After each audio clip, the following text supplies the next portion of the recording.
that worry and that anxiety doesn't belong in your mind. If you will keep on looking on your circumstance and situation, kung lagi kang nakatingin sa rehas, kung lagi kang nakatingin sa pagtatalo-talo, you will never thank God. Pero ang sinasabi ni Apostle Paul, regardless of the things that you are seeing and feeling right now, thank the Lord and experience God's peace in your life. Get rid of that fear. Get rid of that worry. Get rid of that stress. Get rid of that insecurity. Marami sa atin takot na takot. Baka malugi kami. Baka magkasakit kami.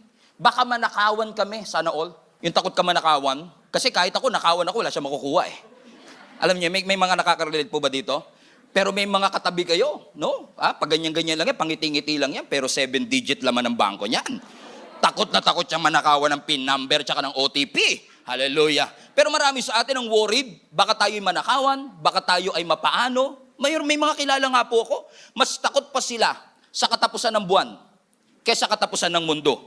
Yung pag sinabi mo malapit na dumating si Jesus, okay lang, payapa ako kasi si Jesus ang aking Panginoon. Pero pag sinabi mo mag-aatrenta na, naku, patay, wala pa akong pambayad dito. Pag nakakita ka na naka-orange, puputulan na ako nito. Eh di ba sabi ng Bible, i-rebuke mo. Eh pag dumating na yung maniningil ng renta ng bahay mo, hindi mo pwedeng i-rebuke yan. Rebuke. Hindi, babayaran mo talaga eh. So talagang mag-aalala ka. And in the reality of life, mga kapatid, isang headline lang ng balita, pwede makapag-instill ng fear sa puso mo. Isang phone call lang could change the trajectory of your life. You know that reality. And I know that reality. Pero we thank the Lord kasi may assurance tayo that if we will keep on trusting the Lord, makakaasa tayo, makakahanap tayo ng kapayapaan.